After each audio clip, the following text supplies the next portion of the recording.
فخذوه وما نهاكم عنه فانتهوا واتقوا الله إن الله شديد العقاب صدق اللہ العظیم۔ ہدایت کا سر چشمہ سیدنا محمد الرسول اللہ صلی اللہ علیہ وسلم کی ذات ستودہ صفات ہے۔ اللہ تعالیٰ نے اپنے ہدایت نامے کو ان کے قلب مبارک پر اتارا ہے، اور قرآن کے علاوہ بھی جو کچھ اللہ کو دینا تھا ہدایت کے حوالے سے وہ سب حضرت محمد صلی اللہ علیہ وسلم کو دے دیا گیا۔ جب آپ سے پوچھا گیا تھا کہ کیف یأتیک الوحی یا رسول اللہ، آپ کے اوپر وحی کس طرح آتی ہے، کیسے اللہ آپ کو اپنا پیغام اور اپنا کلام پہنچاتا ہے، تو حضور علیہ السلام نے فرمایا کبھی تو یہ ہوتا ہے کہ ایک گھنٹی بجنے کی سی آواز آتی ہے مجھے، احیانا یأتینی مثل صلصلۃ الجرس، گھنٹی بجنے کی جو ایک آواز ٹن ٹناہٹ ہوتی ہے یہ مجھے رہتی ہے، اور وحی کی جتنی قسمیں ہیں ان میں یہ سب سے زیادہ مجھے گراں اور مشقت کا سبب بنتی ہے۔ اور یتمثل لی الملک، کبھی فرشتہ میرے لیے بشر کی صورت اختیار کرتا ہے اور مجھ سے ملاقات کرتا ہے، اور جو اس کو سنانا ہوتا ہے وہ سناتا ہے، یہ سب سے آسان صورت ہوتی ہے۔ اور کبھی من جانب اللہ، میرے دل میں کوئی بات ڈال دی جاتی اس یقین کے ساتھ کہ یہ اللہ کی بات ہے، اور پھر اسے میں محفوظ کر لیتا، میرا قلب اس کو محفوظ کر لیتا۔ یہ شکلیں کچھ حضور علیہ السلام نے بتائی، انہی میں ایک یہ بھی ہے کہ خواب میں اللہ تعالیٰ کی طرف سے کوئی میسج اور پیغام ان کو دیا جاتا ہے۔ اب ان شکلوں سے جو حضور علیہ السلام کو علم پہنچا ہے حق تعالی شانہ کے خزانہ علم سے، ان میں سے ایک شکل یعنی یتمثل لی الملک بشراً، میرے لیے فرشتہ ایک بشر بن کے آتا تھا، وہ ایک شکل سے آیا ہوا کلام قرآن مجید کہلاتا ہے۔ اس کے علاوہ اور 3 صورتیں اس وقت بیان کی گئی۔ صحیح بخاری کی اس روایت میں ان صورتوں سے قرآن مجید نہیں آیا، قرآن مجید یہی ایک صورت میں آیا ہے، کیونکہ قرآن نے خود کہا ہے نزل بہ الروح الامین علی قلبک، قرآن کو روح الامین نے آپ کے قلب پر نازل کیا ہے۔ تو یہ 3 صورتوں میں سے وہ ایک ہی صورت ہے روح الامین کے آنے کی۔ روح الامین لقب ہے حضرت جبرائیل علیہ السلام کا، اور حضرت جبرائیل علیہ السلام جب بھی قرآن لے کر آئے تو 1-2 مرتبہ کے علاوہ ہمیشہ ایک انصاری صحابی ہیں دحیہ کلبی رضی اللہ تعالیٰ عنہ، قبیلہ بنو کلب سے تعلق رکھتے تھے، بہت حسین تھے۔ مدینہ منورہ میں 2 نوجوان بہت حسین مانے جاتے تھے، ایک حضرت دحیہ کلبی رضی اللہ تعالیٰ عنہ اور ایک جابر بن عبداللہ رضی اللہ تعالیٰ عنہ، یہ بہت حسین تھے۔ جبرائیل علیہ السلام دحیہ کلبی کی شکل بنا کے آتے تھے اور ان سے ملاقات کر کے قرآن مجید پہنچا دیتے تھے اور چلے جاتے تھے۔ اب 3 صورتیں باقی رہ گئیں، ان 3 صورتوں سے بھی اللہ ہی کا پیغام آیا ہے۔ اللہ ہی کی وحی تھی، لیکن وہ قرآن مجید نہیں تھا۔ بس اللہ کا علم خزانے سے اللہ کی بات منتقل ہو جاتی تھی، اس کے معانی اور اس کی حقیقت آپ کے قلب پر القاء ہوتی تھی، اور آپ اپنے الفاظ میں اس کا اظہار فرماتے تھے۔ اس وجہ سے اس کو کلام اللہ نہیں کہا جاتا، مگر ہے علم الہی، اللہ ہی کی بھیجی ہوئی بات، نام اس کا بھی وحی ہے، اللہ ہی کی طرف سے آئی ہے اور اللہ ہی کے خزانے علم سے آئی ہے، لیکن الفاظ اللہ تعالیٰ کے نہیں، اس لیے اس کا نام دوسرا ہو گیا اور وہ حدیث رسول کہلائی اور یہ قرآن کریم کہلایا۔ محدثین وحی متلو اور وحی غیر متلو کا فرق کرتے ہیں۔ متلو کا مطلب جس کی تلاوت کی جاتی ہے نماز میں، اور غیر متلو کا مطلب وہ وحی الہی جس کی نماز میں تلاوت نہیں کی جاتی۔ وحی دونوں ہیں، ایک کا مقام یہ ہے کہ وہ نماز میں پڑھی جا سکتی ہے، اسی سے نماز ادا ہوتی ہے، اور ایک کا مقام یہ ہے کہ نماز میں نہیں پڑھی جا سکتی۔ تو اب جو کچھ ان وحیوں کے ذریعے ہم تک پہنچا ہے، ہمیں حکم دیا گیا ہے کہ یہ سر چشمہ ہدایت ہے، یہیں سے آپ ہدایت حاصل کیجیے۔ جہاں سے پانی نکلتا ہے وہیں سے لیا جاتا ہے، جہاں پانی کا خزانہ ہے وہیں سے حاصل کیا جاتا ہے۔ تو یوں سمجھو کہ حضور اکرم صلی اللہ علیہ وسلم کی ذات چشمہ ہدایت کا منبع ہے، یعنی اصل ہے جہاں سے چشمہ پھوٹ کے نکلتا ہے۔ کہاں سے آ رہا ہے کچھ نظر نہیں آتا، لیکن نکلتا ہے، پہاڑوں کے چوٹیوں میں سے نکل کے آتا ہے، بڑی مقدار میں ٹھنڈا صاف شفاف چمکدار پانی نکل کے آتا رہتا ہے۔ کہاں سے آ رہا ہے وہ نہیں پتہ چلتا، مخفی ہوتا ہے، لیکن آنا نظر آتا ہے، دکھائی دیتا ہے۔ اب جب یہ چشمے آگے بڑھتے ہیں تو اگر یہ مختلف آگے بڑھ کر کے پھر یہ جمع ہوتے ہیں کسی تالاب میں، کسی کنٹے میں، کسی جگہ پہاڑوں میں جہاں وادیاں ہوتی ہیں وہاں وادیوں میں وہ جمع ہوتی رہتی ہیں۔ تو ان کنٹوں نے، ان وادیوں میں جو تالاب ہیں، ان تالابوں نے پانی براہ راست چشمے سے لیا ہے، اور چشمے نے اس مخفی جگہ سے نکالا ہے، اور عام لوگوں نے جا کر ان تالابوں سے پانی لیا ہے اور اس سے حاصل کیا ہے۔ اسی طریقے سے قرآن مجید تو غیب کے خزانے سے حضور علیہ الصلاۃ والسلام کے قلب اطہر پر آیا، اور جب وہاں سے اس کے چشمے پھوٹے تو صحابہ کرام نے اور ان کے بعد علماء اسلام نے اسے سمیٹ کے جوڑ کے ایک جگہ روکا، وہاں سے امت فائدہ اٹھاتی رہی اور سیراب ہوتی رہی۔ یہی طریقہ ہمیشہ سے رہا، یہی طریقہ ہمیشہ رہے گا کہ امت کے علماء نبی پاک صلی اللہ علیہ وسلم کے چشمے سے یعنی کتاب و سنت سے سیراب ہوتے رہیں گے، اور امت کے عوام ان سیراب ہونے والے تالابوں سے سیراب ہوتی ہے۔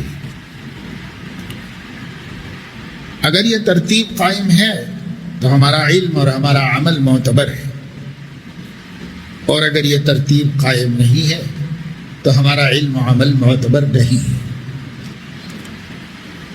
اس وجہ سے حضرت محی السنہ رحمہ اللہ فرمایا کرتے تھے، اپنے اعمال کو کتاب سے ملا کے دیکھو، کتاب کے مطابق ہے یا نہیں، اور کتاب کو علماء سے سمجھو۔ تو دو شرطیں ہیں، ہمارا عمل علم کے مطابق ہو اور علم کی فہم ہماری نہ ہو علماء کی، تب جا کر دین میں اعتبار پیدا ہوتا ہے، ورنہ ہر کس و ناقص کے فہم سے علم کھلے گا ایسا ممکن نہیں۔ علم سے دھوکہ بھی ہو سکتا ہے۔ قرآن سے زیادہ ہدایت دینے والا کلام کون سا ہو سکتا ہے؟ لیکن قرآن کے بارے میں بھی اللہ رب العزت فرما رہے ہیں یضل بہ کثیرا ویہدی بہ کثیرا۔ اپنے اپنے عقلوں کے قصور اور فتور کی وجہ سے قرآن سے بھی لوگ گمراہی نکال لیں، حالانکہ قرآن تو ہدایت ہے، ھدی للمتقین، ھدی للعالمین، سارے عالموں کے لیے ہدایت ہے، مسلمانوں کے لیے ہدایت ہے، ہر فرد بشر کے لیے ہدایت ہے۔ لیکن اس ہدایت میں سے بھی جو شخص پہلے سے بھٹکا ہوا ہے وہ بھٹکنے کے راستے ہی نکالے گا اس میں۔ اما الذین فی قلوبہم زیغ فیتبعون ما تشابہ منہ ابتغاء الفتنۃ وابتغاء تأویلہ، جن کے دلوں میں ٹیڑھ پن ہے وہ قرآن کے ہدایت نامے سے ہدایت لینے کے بجائے قرآن کریم کے متشابہات میں الجھتا ہے اور اس کی تعویل کرنے کی کوشش کرتا ہے۔ وَمَا يَعْلَمُ تَأْوِيلَهُ إِلَّا اللَّهُ، اس کی تعویل سوائے اللہ کے کسی کو نہیں معلوم۔ جب نہیں معلوم تو یہ کہاں سے تلاش کرتا ہے، اور جب کہاں سے نکالنے کی کوشش کرتا ہے تو جو بھی نکالے گا وہ اس کی عقل کی پیداوار ہوگی، وہ علم نہیں ہوگا، اس لیے کہ اللہ نے علم دیا ہی نہیں ہے۔ جو علم دیا ہی نہیں ہے اس کا حاصل کرنا چاہیے۔ اسی لیے امام ابو جعفر طحاوی رحمہ اللہ نے عقیدۃ الطحاوی میں جمہور اہل سنت کے عقیدے بیان کرتے ہوئے یہ فرمایا ہے کہ اگر کوئی شخص اس علم کا ارادہ کرے گا جس کا علم اللہ نے مخلوق کے لیے نہیں اتارا ہے تو وہ اس کی تلاش کے دریا میں کھو کر جب باہر نکلے گا تو شک، ارتیاب، کفر اور بے دینی لے کر واپس آئے گا۔ ایمان بچا کے نہیں لا سکتا۔ ایمان وہ بچا سکتا ہے جس کے بارے میں قرآن کریم نے کہا ہے کہ جو علماء ہیں جن کا علم راسخ ہے اور گہرا ہے، بہت مضبوط ہے، وہ لوگ جب قرآن کی متشابہات کو پڑھتے ہیں، ایسی آیت جس میں ذات باری تعالیٰ سے گفتگو کی گئی ہے اور اس کی صفات کا ذکر کیا گیا ہے، تو ان کا کیا رویہ ہوتا ہے؟ والراسخون فی العلم یقولون آمنا بہ کل من عند ربنا۔ جو لوگ گہرے علم والے ہیں وہ جب قرآن کے اندر متشابہات سے گزرتے ہیں تو وہ صاف کہہ دیتے ہیں کہ ہم اس پہ ایمان لاتے ہیں، یہ ہمارے رب کا کلام ہے۔ کل من عند ربنا، پورا قرآن ہمارے رب کی طرف سے نازل ہوا ہے، لیکن اس قرآن کا وہ حصہ جو اللہ تعالیٰ کی ذات، صفات، اسماء و افعال سے متعلق ہے، ہم ایمان لاتے ہیں، ہم اس کے اندر گھستے نہیں، ہم اس کی تعویل اور تفسیر کرنے کی کوشش نہیں کرتے، بس اتنا کہتے ہیں سارا قرآن اللہ نے نازل کیا ہے، ہمارے جو سمجھ میں آ گیا، جو ہمارے لیے اتارا گیا، اور جس کے علم کو ہم سے اللہ مخفی رکھنا چاہتے ہیں، دونوں پہ ہم ایمان لاتے ہیں۔ اس پہ بھی ہمارا ایمان ہے، اس پہ بھی ہمارا ایمان ہے۔ کل من عند ربنا وما یذکر الا اولو الالباب۔ قرآن کریم سے تو عقل والے ہی فائدہ اٹھاتے ہیں، نصیحت حاصل کرتے ہیں، سب نہیں کرتے۔ اب دیکھو اللہ تعالیٰ نے عقل والا کس کو کہا اور ہم عقل والا کس کو کہتے ہیں؟ اولو الالباب، الباب لب کی جمع ہے، لب بھیجے کو کہتے ہیں، دماغ کو۔ اولو کے معنی ہے والا، اولو الالباب عقل والا، سمجھ والا۔ سمجھ والے کون ہیں؟ جن کی اللہ تعریف کر رہے ہیں کہ یہی لوگ فائدہ اٹھاتے ہیں قرآن سے، انہی لوگوں کو نصیحت ملتی ہے قرآن سے۔ تو کون ہے اولو الالباب؟ تو وہ راسخین فی العلم، جو کام کی باتوں کو لیتے ہیں جس سے ہمارے عمل کا، زندگی کا تعلق ہے، جس سے ہماری بندگی کا تعلق ہے، اس کو لیتے ہیں، اور جو باریکیوں کی بھول بھلیاں میں بھٹکنا چاہتے ہیں ان کو اللہ نے اولو الالباب نہیں کہا۔ دنیا ان کو چاہے کتنا ذہین کہے، دنیا چاہے ان کے عقل کی کتنی تعریف کرے، لیکن وہ ہدایت میں اگر اپنی حد سے آگے بڑھنے کی کوشش کرتے ہیں تو بے وقوف ہے، عقل مند نہیں۔ عقل مند ہوتا تو رک جاتا ہے، نہ ہر جائے مرکب تواں تاختن، نہ ہر جائے مرکب تواں تاختن کہ جہاں سپر باید انداختن۔ ہر جگہ گھوڑا دوڑایا نہیں جاتا، کئی جگہوں پر رکنا پڑتا ہے، سپر ڈالنا پڑتا ہے، ہر جگہ نہیں دوڑایا جاتا۔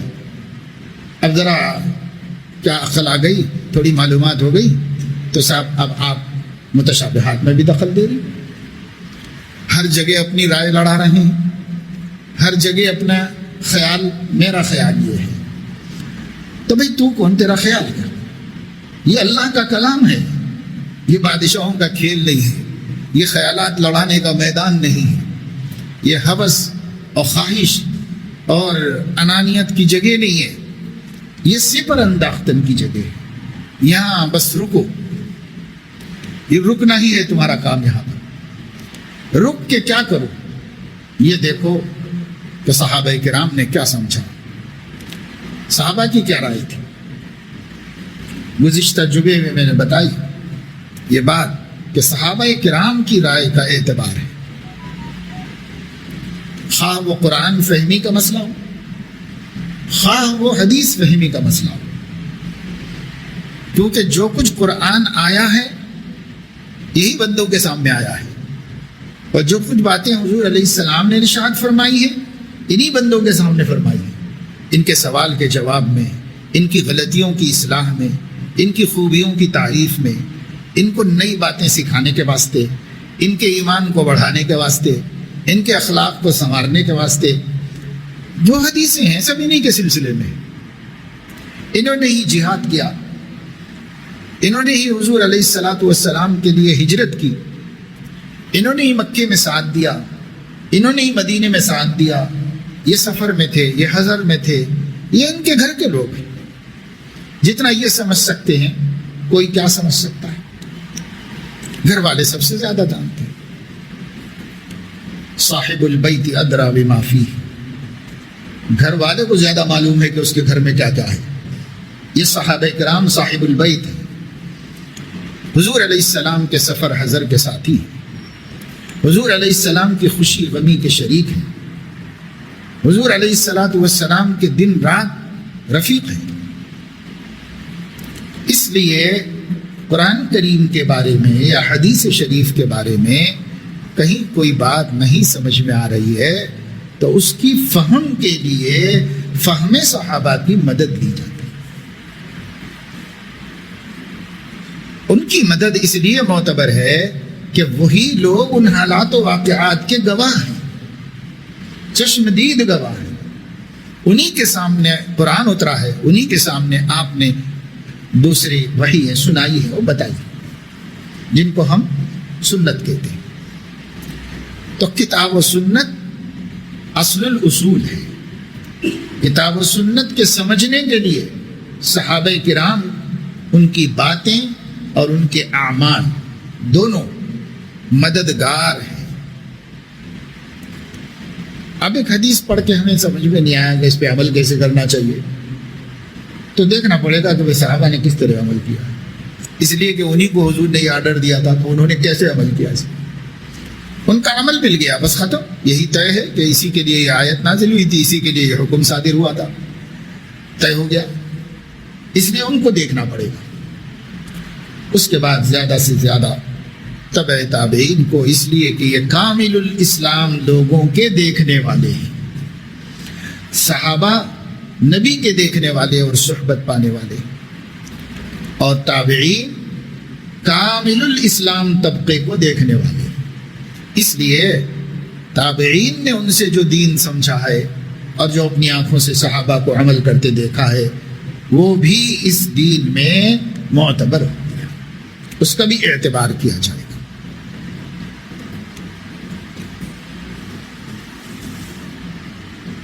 اس وجہ سے اصل چیز جو ہے وہ اتباع سنت و شریعت ہے۔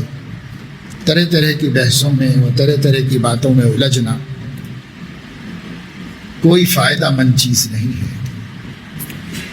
اب اس دور میں نبی پاک صلی اللہ علیہ وسلم کا مبارک نام لے کر آپ صلی اللہ علیہ وسلم کی تضحیق اور تذلیل کے کام خود مسلمان کر رہے ہیں۔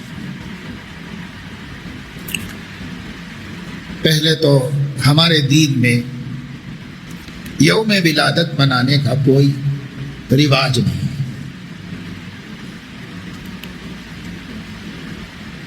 یہ تو نصارہ کے دین میں ہے۔ وہ حضرت عیسیٰ علیہ السلام کی ولادت کا دن مناتے ہیں، لیکن دن کہہ کر تاریخ مناتے ہیں۔ اس کو حضرت عیسیٰ کا برتھ ڈے کہتے ہیں، لیکن وہ برتھ ڈیٹ ہوتی ہے، ڈے نہیں۔ ڈے تو ہر ہفتہ بدلتا ہے، ہر ہفتے میں اس کی سائیکلنگ ہوتی ہے، اور ڈیٹ سال میں بدلتی ہے۔ جیسے آج 12 ربیع الاول آئی،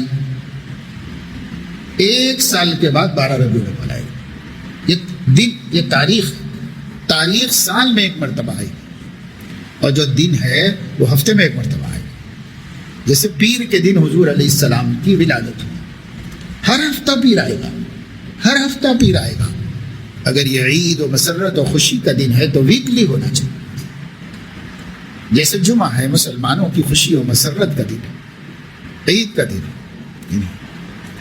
ہمارے حضرت قاری امیر حسن صاحب استاد محترم رحمۃ اللہ علیہ بہت بڑے شیخ کامل عارف باللہ تھے، بڑے اللہ والے تھے۔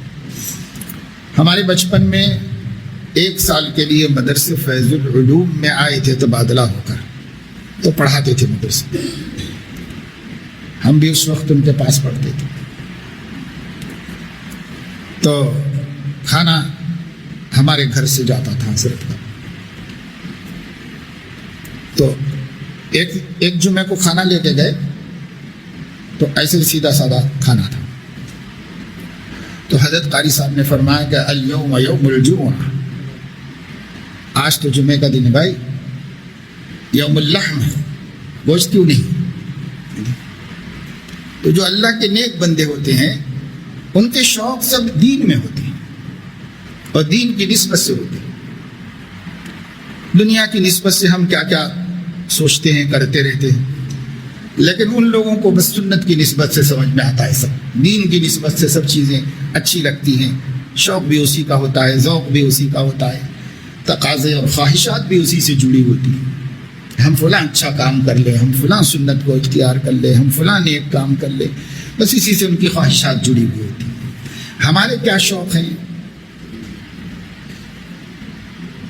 اللہ رحم فرمائے، ایسے گرے پڑے شوق ہو گئے، جوانی کے شوق، بڑھاپے کے شوق، جو بھی شوق ہیں ہمارے سب گرے پڑے شوق، جن کی کوئی اہمیت نہیں۔ دنیا دنی کی نسبت سے ہمارے شوق، ہماری خواہشات ہیں، اہل اللہ کے شوق اور اہل اللہ کی خواہشات دین کے حوالے سے ہو، دین کی نسبت سے۔ تو اگر حضور علیہ الصلاۃ والسلام کا کسی کو برتھ ڈے منانا ہے تو ڈے تو ویکلی آتا ہے، ویکلی منانا چاہیے، ہر ہفتے میں پیر آتا ہے۔ اب آپ اس کو منڈے کہہ لیجئے، پیر کہہ لیجئے، یا آپ اس کو یوم الثلاثاء کہہ لیجئے، یوم الاثنین، جو بھی کہہ لیجئے، عربی میں کہو، اردو میں کہو، انگلش میں کہو، اپنے اپنی زبانوں میں کہو، جو بھی نام ہوگا پیر کا، اس دن حضور علیہ السلام کی ولادت ہوئی ہے، وہ دن آپ کا برتھ ڈے ہے، اور اس میں کوئی اختلاف نہیں کہ پیر کو آپ کی ولادت ہوئی، تو ساری دنیا کے نزدیک معتبر وہی دن ہے۔ اور ایک حدیث میں آیا ہے کہ کسی نے پوچھا کہ یا رسول اللہ، آپ پیر کے دن روزہ رکھنے کو بہت پسند کرتے ہیں، کثرت سے پیر کے دن روزے کی حالت میں ہوتے تھے، تو جواب میں فرمایا کہ کیوں نہ رکھوں، اسی دن اللہ تعالیٰ نے مجھے ولادت نصیب فرمائی۔ ایک نعمت ہے اس دنیا میں بھی آنا، پیدا ہونا، صحت کے ساتھ، سلامتی کے ساتھ، اعضاء و جوارح کی سلامتی کے ساتھ، کہ پیدا ہوئے، اندھے نہیں پیدا ہوئے، بہرے نہیں پیدا ہوئے، گونگے نہیں پیدا ہوئے، لولے نہیں پیدا ہوئے، لنگڑے نہیں پیدا ہوئے، مجنون نہیں پیدا ہوئے، یہ سب ہو سکتا ہے اور ہوتا بھی ہے۔ بعض بچے ہیں سر سے لے کے پیر تک اچھے ہیں، صحت مند ہیں، خوبصورت ہیں، مگر دماغ ان کا ان کے جسم کے ساتھ نہیں بڑھ رہا ہے، اس کی عمر دھیرے دھیرے بڑھ رہی ہے، اور یہ عمر تو اتنے بڑے بڑے ہو جاتے ہیں، ابھی دودھ پینے کے حالت میں ہوتے ہیں، 10 سال کا ہو گیا، 12 سال کا ہو گیا، ابھی دودھ پہ جیتا ہے، کیونکہ ابھی اس کی عقل شیر خارجی سے آگے نہیں بڑھی۔ عقل کی عمر 2 برس ہے اور جسم کی عمر 12 سال کی ہو گئی، 14 سال کی ہو گئی۔ ہر شخص حیران، ہر شخص پریشان، ہر جگہ ماں کو ذلت و رسوائی کی پریشانی ہوتی ہے، ہر جگہ اس کو سنبھال کے پریشان ہوتی ہے۔ کتنے لوگ ہیں جو سر سے پیر تک تمام اعضاء حسین و جمیل ہیں، بس ایک آنکھ ہے کہ دیکھتی نہیں، اندھے ہیں، اکثر اندھے خوبصورت ہی نظر آتے ہیں، آنکھ نہیں دیکھتی، باقی سب اچھا۔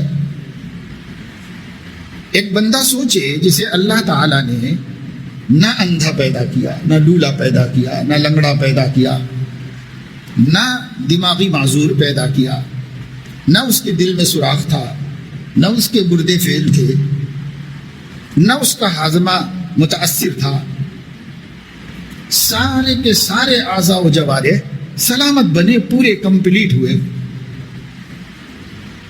اور اس کمپلیٹ حالت میں وجود میں آئے۔ اور ایسے بندے بھی ہیں جو ظاہری اعتبار سے مکمل کمپلیٹ ہیں، لیکن اس اعتبار سے ناقص ہیں کہ ان کا شمار نہ عورتوں میں ہو سکتا ہے، نہ مردوں میں ہو سکتا ہے۔ کیا عزت ہے سماج میں ان کی؟ وہ ایک بندہ جو اللہ اس نعمت کی قدر کرنے کے واسطے مثال کے طور پر محروم کر کے پیدا کیا، اگر اللہ پاک اس مثال کے لیے ہمارا انتخاب کرتا تو اس کو حق نہیں تھا، یا ہماری کوئی خصوصیت تھی؟ وہ ہمارا بھی انتخاب کر سکتا تھا، ہمیں بھی ایک نااہل بندہ بنا کے پیدا کر سکتا تھا۔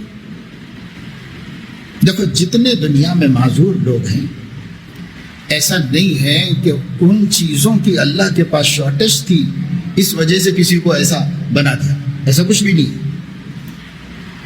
آنکھیں سب کے لیے اللہ کے پاس ہے، اللہ کو شارٹیج کیسے ہوگا؟ وہ ارادہ کرتا ہے تو چیز وجود میں آتی ہے، اس لیے اللہ کے پاس کوئی شارٹیج نہیں ہے۔ پھر بھی کیوں بنایا کسی کو معذور؟ صرف اس وجہ سے کہ آنکھ والوں کو اپنی نعمت آنکھ کی سمجھ میں آئے اور وہ شکر کرے، کان والوں کو ان کے کان کے پردے صحیح ہیں، وہ سن سکتے ہیں، تو کسی بہرے کو دیکھ کر اپنی اس نعمت کا شکریہ ادا کریں، اس لیے کہ بہرا نہ ہوتا کبھی بھی اس نعمت کے ہونے کا خیال بھی نہ آتا، کبھی نہ آتا، کسی کو پوری زندگی میں خیال نہ آتا اگر بہرے کو نہ دیکھتا۔ اپنے بندوں کو شکر کا سلیقہ سکھانے کے لیے، اپنے بندوں کو اپنی نعمتوں کا احساس دلانے کے لیے، اپنے کچھ بندوں کو اللہ تعالیٰ منتخب کر کے معذور کرتا ہے۔ ان کے بارے میں تو حدیث میں آ گیا ہے کہ اگر وہ اللہ کے ان فیصلوں سے راضی برضا رہیں تو جنت سے کم کوئی نعمت اللہ ان کو نہیں دے گا، کیونکہ وہ اللہ کے کارخانے میں استعمال ہوئے ہیں، انہوں نے شکایت بھی نہیں کی۔ تو اللہ تعالیٰ یہ فرمائیں گے کہ بھائی میں اپنی بندوں کی ایک مصلحت سے تجھے محروم کیا تھا، آج اس کا بدلہ دیتا ہوں، اور جنت سے کم نہیں دوں گا بدلہ۔ تو جتنے معذور لوگ ہیں اگر دین پر ثابت قدم رہیں اور اپنی معذوریوں پر اللہ سے کبھی شکایت نہ کریں تو ان کا تو بیڑا بہت آسانی سے پار ہو جائے۔ وہ قابل نفرت نہیں ہے، قابل حقارت نہیں، وہ تو ہمارے محسن ہیں کہ اللہ نے ان سے ایک نعمت کو چھین کر ہمیں نعمتوں کا سبق پڑھایا ہے کہ دیکھو تمہارے پاس یہ کمی نہیں ہے، تمہارے پاس یہ کمی نہیں ہے، تمہارے پاس یہ کمی نہیں ہے۔ اللہ ان کمیوں کے نہ ہونے کا سبق دیا ہے ہمیں، تاکہ ہم شکر گزار بندے بنے اللہ تعالیٰ کے۔ ایسا نہیں ہے کہ وہ ہم سے حقیر تھے تو اللہ نے ان کو محروم کیا، ایسا نہیں۔ تو یہ جو اللہ تعالیٰ نے نعمتیں ہمیں دے رکھی ہیں، ان نعمتوں کو حضور علیہ الصلاۃ والسلام کو خیال آیا کہ پیر کے دن میری ولادت ہوئی ہے اور اللہ نے میری ولادت میں کیا کیا احسانات فرما دیے، مجھ پر کتنے احسانات ہیں، میرے ذریعے انسانیت پر کتنے احسانات ہیں، کیا کیا اللہ نے مجھے دے دیا اور کیا کیا بنایا اللہ نے۔ تو اس کے لیے میں موجود تو آج ہوا تھا نا پیر کے دن، تو لاؤ روزہ رکھ لیں، اللہ کا شکریہ ادا کریں۔ اللہ آپ نے میرے اوپر اتنے احسانات فرمائے اور میرے ذریعے اپنے بندوں پر اتنے احسانات فرمائے، اس لیے میں آپ کا شکریہ ادا کرتا ہوں۔ اور شکر کا اس سے بہتر کیا طریقہ ہے کہ آدمی اس دن روزہ رکھ لے تو اس کا انگ انگ شکر ادا کر رہا ہے اللہ تعالیٰ، ایک ایک رونگٹا رواں رواں شکر گزار ہے اللہ تعالیٰ۔ اس لیے آپ نے روزہ رکھ لیا۔ اب بھائی کسی کو بہت خوشی ہوتی ہے کہ حضور علیہ الصلاۃ والسلام جیسی نعمت ہم کو ملی ہے، تو ہونا چاہیے، وہی تو ایمان ہے، مگر کرنا کیا چاہیے؟ تو شکر ادا کرو۔ شکر کیسے ادا کرو؟ پیر کے دن روزہ رکھو، شکریہ ادا کرو۔ اس کا طریقہ بھی تو نبی ہی نے بتا دیا ہے، نہیں بتا کے جاتے تو ہم اپنی عقلوں سے کچھ طے کرتے تھے۔ ہمیں کہاں محتاج رکھا کہ تم سوچو، سوچنے کی ضرورت نہیں، میں خود بتا کے جا رہا ہوں۔ تو اب وہ جو انہوں نے بتایا تھا وہ طریقہ تو پتہ نہیں کہاں چلے گیا، کتابوں ہی میں رہ گیا۔ اب جو طریقے ہماری عقلوں نے پیدا کی، ہماری گنہگار عقلوں نے، ہماری مست عقلوں نے، ہماری بے دینی کے رنگ میں رنگی ہوئی عقلوں نے جو طریقہ نکالا، ہم اس طریقے کو اپنے لیے پسند کریں۔ اس لیے جو سمجھدار لوگ ہیں، علم والے لوگ ہیں، سب حیران ہوتے ہیں کہ یہ مسلمان کیا کر رہے ہیں 12 ربیع الاول، سب حیران۔ اور دوسری چیز یہ ہے، ایک تو یہ ڈے اور ڈیٹ کی بات ہے کہ یہاں کتنا بڑا مغالطہ ہو رہا ہے، کتنا بڑا دھوکہ ہو رہا ہے۔ دوسرے یہ کہ اگر ڈیٹ بھی مانے، یعنی آپ یہ کہیں کہ بھائی ہم وہ ہفتہ والی تو ہمت نہیں ہے، سال میں ایک دفعے والی خوشی کر لیں گے، تو آپ کس دن کریں گے؟ اللہ کا کرنا یہ ہے، بلکہ کرم یہ ہے کہ اللہ پاک نے اپنے حبیب صلی اللہ علیہ وسلم کی ولادت کی تاریخ مبہم رکھی۔ بعض مورخین 8 ربیع الاول کہتے ہیں، بعض مورخین 9 کہتے ہیں، بعض 12 کہتے ہیں۔ 8 کے بارے میں توجیحات کی گئی، 12 کا صحیح ہونا بہت مشکل ہے۔ آج بھی اگر تاریخ کو پیچھے لے جایا جائے، جب تک حضرت عمر نے تاریخ شروع کی تھی اس سے پیچھے لے جایا جائے، ہجرت کے سال محرم کے مہینے سے کیلنڈر اسلامی شروع کیا گیا، وہ تو طے تھا، سب کو پتہ ہے۔ اب اس کے پیچھے سے آپ کی ولادت تک مشکل نہیں ہے کہ ہم لے چلیں پیچھے، کیونکہ اس کے پیچھے 53 سال جانا پڑے گا، اور یہ حساب دانوں کے لیے کوئی لمبا کام نہیں۔ تو جب پیچھے 53 سال جائیں گے، 12 آتی ہی نہیں ہے ولادت کے دن، اور 8 میں توجیحات ہیں۔ زیادہ مضبوط بات 9 ربیع الاول کی صبح حضور علیہ الصلاۃ والسلام کی ولادت ہے۔ تو جن لوگوں نے ولادت کی خوشی میں ولادت کی خوشی کو بدعات کے ساتھ جوڑا، خرافات کے ساتھ جوڑا، بے دینیوں کے ساتھ جوڑا، نافرمانیوں کے ساتھ جوڑا، تو اللہ تعالیٰ نے کچھ ایسا انتظام کر دیا کہ اپنے حبیب کو اس سے علیحدہ کر دیا۔ اب دنیا کر رہی ہے 12 تاریخ کو، لیکن وہ ہے ہی نہیں ان کی پیدائش کی تاریخ، اور جب وہ ہے ہی نہیں تو تم کر لو، پتہ نہیں کس کی پیدائش کی کر رہے ہو، اپنے حبیب کی پیدائش کا اللہ نے ایسے بدل دیا۔ حضور علیہ الصلوۃ والسلام خود بھی فرماتے ایک واقعے میں کہ جب حضور علیہ الصلوۃ والسلام کی شان میں ہجو کرتے تھے مکے کے شعراء، شاعر، مکے میں شعر شاعری بہت تھی اس دور میں بھی، محفلیں جمتی تھیں۔ عرفات سے آنے کے بعد مشعر حرام میں مزدلفہ میں رات بھر محفلیں مشاعرے کی جمتی تھی۔ اللہ نے اس کو بدل کر فرمایا فاذکروا اللہ عند المشعر الحرام، وہ چھوڑ دو جو پہلے کرتے تھے، یہاں اللہ کا ذکر کرو۔ بس باپ دادا کی تعریفوں میں پل باندھتے صبح ہو جاتی تھی، اب کرو اللہ کا ذکر کرو۔ وَاذْكُرُوهُ كَمَا هَدَاكُمْ، اس نے تمہیں ہدایت دی ہے، اس کے شکرانے میں ذکر کرو، اس کی تعریف، تسبیح، تقدیس بیان کرو۔ خیر، وہاں مجلسوں میں بیٹھ کر بد ضمیر، سیاہ باطن، بد زبان شعراء اللہ کے نبی، نبیوں کے امام صلی اللہ علیہ وسلم کی ہجو کرتے تھے، یعنی ان کی شان میں گستاخیاں کرتے تھے۔ ایسی ہجوئی کرتے تھے جس کے بارے میں خود ان کا ضمیر بھی نہیں مانتا تھا، اس لیے کہ ان کے دل حضور کی صداقت کی، سچائی کے، طہارت کے، پاک بازی کے سب قائل تھے۔ قصدن کرتے تھے، جان بوجھ کر کرتے تھے۔ تو جو شاعر تھا اس نے اپنا حضور علیہ السلام کا نام شرارتن بدل کے الٹا کر دیا۔ آپ کا نام محمد ہے، عبد المطلب نے نام رکھا محمد، اللہ کو بھی یہی منظور تھا، محمد آپ کا نام تھا۔ محمد کے معنی ہے جس کی تعریف کی جاتی ہے اس کو محمد کہتے ہیں۔ تو وہ لوگ تو صاحب زبان تھے، اس کو یہ نام پسند نہیں آتا تھا، ہم تعریف ہی نہیں کرتے تو محمد کیوں کہیں؟ تو اس نے دوسرا نام رکھا تھا مذمم، یعنی جس کی مذمت کی جاتی ہے، برائی کی جاتی ہے۔ یہ نام سے یاد کرتا تھا اپنے کلام میں، اپنے شاعری میں، مذمم کہہ کر خوب برائی کرتا تھا، اور لوگوں سے بولتا تھا کہ مذمم سے مراد کون ہے؟ مذمم سے مراد محمد ہے۔ تو دوسرا نام رکھ کر اس کی برائی کرتا تھا خوب۔ اب ایک دن کسی صحابی نے اس کا کلام سن لیا تو خون کھول گیا، پر اجازت نہیں تھی مسلمانوں کو کسی سے انتقام لینے کی، مگر کرتے تو کیا کرتے؟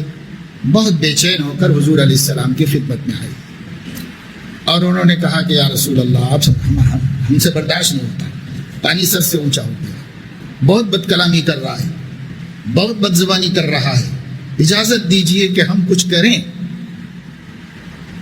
کب تک آپ کی طرف سے ہم صبر کریں، خاموش بیٹھے؟ حضور علیہ الصلوۃ والسلام بالکل بھی ایسی باتوں کا اثر نہیں دیتے، اور ہر کام کرنے والے کو اس میں سبق ہے۔ اگر لوگ ناقدین کا اثر لیتے رہیں گے تو اللہ کے دین کا خادم کچھ بھی نہیں کر سکے گا، دل شکستہ ہو کے بیٹھ جائے گا کہیں۔ حضور علیہ السلام عالم کے داعی تھے، پوری دنیا کو ہدایت دینا تھا، ان کا حوصلہ اتنا بلند تھا کہ وہ نگیٹو سوچتے ہی نہیں تھے، ہمیشہ مثبت انداز میں ان کی سوچ تھی۔ اب یہاں بھی دیکھو صحابہ دل جلے آ کر کے بہت بپھر رہے ہیں اور غصے میں آ رہے ہیں۔ حضور علیہ السلام ان کی پوری بات سننے کے بعد مسکرائے اور فرمایا اللہ کی بھی عجیب قدرت ہے کہ اللہ نے کس طرح اس کی مذمت کو مجھ سے پھیر دیا ہے، کس طرح پھیر دیا ہے۔ کبھی اللہ نے اس کو ہمت نہیں دی کہ وہ محمد کی برائی کرے، وہ مذمم کی برائی کرتا ہے۔ مذمم ہوگا کوئی تو اس کو کرنے دو، جو چاہے کر لے، جو چاہے بول لے دو۔ جو مذمم ہے ہمارے نزدیک ابلیس ہے، شیطان ہے، بول رہا ہوگا بولنے دو اس کو، ہمیں تو نہیں بولنا۔ مذمم وہ خود ہے، ایمان نہیں لانے کی وجہ سے وہ اپنے آپ کو بول رہا ہوگا، بول لینے دو۔ صحابہ سے کہا کہ ارے بھائی عجیب، اللہ نے پھیر دیا ہے مجھ سے اس کے مکر، میں محمد ہوں اور وہ مذمم کی برائی کرتا ہے، آپ لوگ کیوں اتنا پریشان ہوتے ہو، چھوڑو۔ تو دیکھیے سر پہ سے ٹال دیا اس کو، اور جیسے مسکے میں سے بال نکال دیا۔ اتنی آسانی سے مسئلے کو حل کر لیا اور اپنا کام کرتے رہے، کسی کی پرواہ نہیں۔ تو اسی طریقے سے پھیر دیتے ہیں اللہ تعالیٰ حضور علیہ السلام سے ہر تہمت۔ اس لیے اللہ پاک نے ایک غیر تحقیقی تاریخ ان کے دل میں ڈال دی ہے، اور وہ اسی میں سب خرافات کر رہے ہیں۔ اب اس کی حضور کی ولادت سے نسبت ہی نہیں۔ اس لیے ہمیں اس سے بچنا چاہیے۔ البتہ ربیع الاول کی 12 تاریخ کو آپ کی وفات ہونے میں پورے عالم میں کسی کو اختلاف نہیں، سب کے نزدیک طے شدہ تاریخ ہے 12 ربیع الاول کو حضور کی وفات ہوئی، انتقال ہوا حضور علیہ السلام۔ تو یہ پکی بات ہے کہ 12 ربیع الاول یوم ولادت نہیں، یوم وفات ہے۔ اسی وجہ سے دکن کے بوڑھی عورتوں کی زبان پر جو کیلنڈر چلتا ہے، شہادت، 13 تیزی، اور پھر اس کے بعد 12 وفات، تو وہ کہتے شہادت محرم کا مہینہ، 13 تیزی سفر کا مہینہ، 12 وفات حضور کی وفات کا مہینہ۔ تو ان کے پاس تو یہی کم سے کم اسی میں غور کیے ہوتے لوگ کہ اس کا نام 12 وفات کیوں رکھا ہوا ہے، کہ 12 وفات کی تاریخ، تو زبان سے تو اسے 12 وفات کہتے ہیں اور عمل سے اسے 12 ولادت بتاتے ہیں۔ اللہ تعالیٰ اپنے نبی کو اس دنیا میں حق کو ہدایت دے کر بھیجا تھا۔ جو چیز حق کو ہدایت نہیں ہوگی اور ان سے منسوب کی جائے گی تو غیب کا انتظام اس کو ان سے ٹال دے گا، علیحدہ کر دے گا، اور آپ اپنے تئیں خوش رہو، لیکن اللہ نے تو اس کو ان سے جڑنے نہیں دیا۔ جو چیز غلط ہے وہ نبی سے جڑ نہیں سکتی، لہذا آپ خوشی میں جو حرکتیں نامناسب بلکہ گناہ کی کر رہے ہیں، یہ ولادت کے دن کر ہی نہیں رہے ہیں۔ اللہ نے بچا دیا نبی کو، علیحدہ کر دیا، اور باقی پھر بھی اس نام سے کرنا بڑی جرأت و گستاخی کی بات ہے۔ کیسے کیسے گناہ کر رہے ہیں، کتنی حدیثیں ٹوٹتی ہیں، کتنی سنتوں کی خلاف ورزی ہوتی ہے، کتنے فرائض کا جنازہ نکلتا ہے، کیا کتنے بندے سینکڑوں نہیں ہزاروں کی تعداد میں نمازیں نہیں پڑھ کر آوارہ گردی کر رہے ہیں، نام نبی کا لے رہے۔ یہ تو نبی کی خدمت نہیں ہے۔ نبی تو ایک ایک گناہ سے تڑپ اٹھتے ہیں۔ کتنے لوگ تڑپا رہے ہیں آج ان کو، اس خوشی میں کہ آپ پیدا ہوئے، کتنے لوگ ان کو تڑپا رہے ہیں۔ عجیب عجیب تماشے لوگوں نے جاری کیے، پھر بھی اللہ کا کرم ہے کہ بہت سے بندوں کو سچائی کی بات سمجھ میں آتی ہے، آتی جا رہی ہے۔ اس لیے اب اس میں کمی تو بہت آئی ہے، لیکن دیکھا دیکھی اور کمپٹیشن میں ہندو کر رہے ہیں، ان کے کمپٹیشن میں مسلمانوں کے کمپٹیشن میں ہندو، یہ تو ہندو مسلم مسئلہ بن گیا۔ اس کا ہمارے آقا صلی اللہ علیہ وسلم کے دین سے کیا تعلق، ان کے دین سے کوئی تعلق نہیں۔ وہ لوگ کہتے ہیں کہ ہم جو ہے ہنومان جینتی کو پورا شہر یلو کر دیں گے۔ یہ لوگ کہتے ہیں کہ ہم دیکھو ربیع الاول آنے دو، پورا شہر گرین کر دیں۔ تو کون ہے؟ تم ہندو مسلم کمپٹیشن چل رہا ہے بس، اس کا دین سے کیا تعلق ہے بھائی؟ اس کا دین سے کیا تعلق ہے؟ وہ پیلی لائٹیں لگا رہے ہیں، ہری لائٹیں لگا رہے ہیں، وہ دوسروں کو لگا رہے ہیں، آپ دوسروں کو نہیں لگا رہے ہیں، وہ اپنے حساب سے سجا رہے ہیں، آپ اپنے حساب سے سجا رہے ہیں۔ بھائی اپنے دلوں کو سجاؤ، اپنے چہروں کو سجاؤ، اپنے جسم کو سجاؤ، اللہ کے نبی کی سنتوں سے سجاؤ۔ تمہارے لیے کسی قمقمے کی ضرورت نہیں، کسی بلب روشنی بجلی کی ضرورت نہیں۔ تمہاری روشنی تمہارے دل کے اندر ہے، تمہاری روشنی تمہارے نبی کی سنتوں کے اندر ہے۔ جتنا سنت کے مطابق جیو گے اتنے روشن ہو، اور یہ روشنی آپ کو نظر آئے نہ نظر آئے، بے ایمان کے دل کو نظر آتی ہے۔ بے ایمان کا دل اس روشنی کو محسوس کرتا ہے، کیونکہ اس کے پاس روشنی نہیں ہے، تو جہاں روشنی ہے اس کو سمجھ میں آتا ہے۔ لیکن جب ہم سنت کے مطابق ہوں گے تو روشن ہوں گے، اور سنت کے خلاف ہوں گے تو ہم بھی اندھیرے میں ہوں گے، وہ بھی اندھیرے میں ہے۔ اندھیرے والا اندھیرے والے کے ساتھ اگر لڑتا ہے، بگڑتا ہے، جگڑتا ہے تو اس کی مجبوری ہے۔ اگر ہم روشنی والے ہوتے تو وہ کہتا بھائی لاؤ تھوڑی روشنی ہم کو بھی دو، ہمیں بھی تھوڑی روشنی دو۔ قرآن مجید میں اللہ رب العزت نے فرمایا ہے نورہم یسعی بینہم وبایمانہم بشراکم اليوم جنات تجری من تحتها الانہار ایک نور ہوگا قیامت کے دن جو دنیا میں تم نے کمایا ہوگا اتباع شریعت و سنت کے ذریعے، دل کا اجالا اور ظاہر کا اجالا، یہ قیامت میں پلسرات کا اجالا بنے گا۔ اور وہاں اللہ کی قدرت اس طرح ظاہر ہوگی کہ دنیا میں ایک گاڑی لائٹ کے ساتھ جا رہی ہو اور دوسری گاڑیوں میں لائٹ نہ ہو تو اس کی روشنی میں نکل جا سکتے ہیں، کچھ کام بنا لے سکتے ہیں، لیکن جب پلسرات پہ چل رہے ہوں گے ہر مومن کی روشنی صرف اسی اکیلے کو کام دے گی، اس کی روشنی سے اس کو رستہ دکھے گا، کسی اور کو نہیں نظر آئے گا، ہر ایک کو رستہ اسی کی روشنی سے دکھے گا۔ اس وقت کافر کہیں گے ارے اللہ کے بندو، ہمارے محلے والوں، ہمارے ساتھ کام کرنے والوں، ہمارے پارٹنروں، تھوڑی روشنی ہم کو بھی دے دو نا، تم لوگ تیز تیز بھاگ رہے ہو، روشنی رستہ ہمارے رستہ ہی نہیں نظر آ رہا۔ تو وہ کہیں گے ارجعوا وراءکم فالتمسوا نورا، یہ روشنی یہاں نہیں ملی، دنیا سے کما کے لائے تھے، آپ لوگ بھی واپس دنیا میں جاؤ، فالتمسوا نورا، پھر سے وہاں تلاش کرو، وہی ملتی ہے، یہاں نہیں ملتی ہے روشنی۔ تو مومن کو جو روشنی ملے گی آخرت میں وہ وہاں نہیں ملے گی، وہ یہیں سے بنا کے لے کے جانا ہے۔ یہ کیا ہے؟ اتباع شریعت و سنت۔ اللہ تعالیٰ اپنے فضل و کرم سے ہمیں توفیق دے کہ ہم حضور اکرم صلی اللہ علیہ وسلم کی سنتوں اور ان کی شریعت کی کما حق قدر کریں، ظاہر میں، باطن میں، دل میں، اعمال میں، اخلاق میں، معاملات میں، معاشرت میں، ہر جگہ آپ کے دین کو آگے رکھیں اور اسی کے مطابق ہم زندگی گزاریں۔ اللہ کرے کہ ہم ان کی پیدائش کی یادگار کے اس مہینے میں اور اس موقع پر کوئی اچھا سبق لیں اور کوئی وفاداری کی ارادے کریں اور ان کے وفادار امتی بن جائیں، بے وفائیوں کو ختم کریں۔ سبحانک اللہم و بحمدک اشہد ان لا الہ الا انت